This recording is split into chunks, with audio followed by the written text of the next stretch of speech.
ഒറ്റമൂലി ചികിത്സയുമായി നാട്ടുകാരെ കബളിപ്പിക്കുന്ന ഒട്ടേറെ വ്യാജ ഡോക്ടർമാരും വൈദ്യന്മാരും ഇപ്പോഴും നമ്മുടെ നാട്ടിലുണ്ട്. തൃശൂർ കുന്നംകുളത്ത് ഇങ്ങനെ വർഷങ്ങളായി നാട്ടുകാരെ പറ്റിച്ച് ചികിത്സ നടത്തിയിരുന്ന വ്യാജ ഡോക്ടറെ പോലീസ് പിടികൂടി. കേരളത്തിൽ താമസിച്ച് ചികിത്സ നടത്തിയിരുന്ന അസം സ്വദേശി പ്രകാശ് മണ്ഡലാണ് അറസ്റ്റിലായത്. പാറയമ്പാടത്ത് പ്രവർത്തിച്ചിരുന്ന റോഷ്നി ക്ലിനിക് എന്ന സ്ഥാപനത്തിന്റെ മറവിലായിരുന്നു 53-കാരനായ പ്രതി വ്യാജ ചികിത്സ നടത്തിയിരുന്നത്.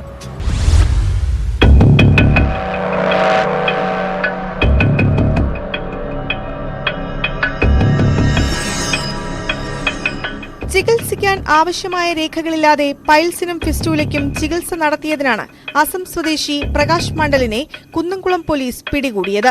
പറയമ്പാടത്ത് വാടക വീടെടുത്ത് ആരംഭിച്ച റോഷ്നി ക്ലിനിക് എന്ന സ്ഥാപനത്തിന്റെ മറവിലാണ് ഇയാൾ വ്യാജ ചികിത്സ നടത്തിയിരുന്നത്.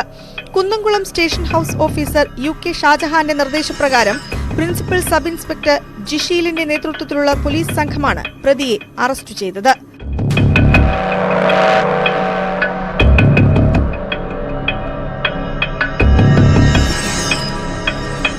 മേഖലയിൽ പൈൽസിനും ഫിസ്റ്റൂലയ്ക്കും വ്യാജ ചികിത്സ നടത്തുന്നുണ്ടെന്ന് കുന്നംകുളം പോലീസിന് രഹസ്യവിവരം ലഭിച്ചിരുന്നു. ഇതിന്റെ അടിസ്ഥാനത്തിൽ നടത്തിയ പരിശോധനയിലാണ് പ്രതി പിടിയിലായത്.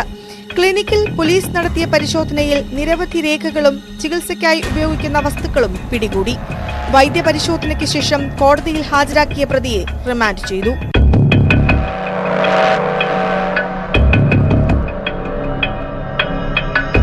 ന്യൂസ് 18 തൃശൂർ.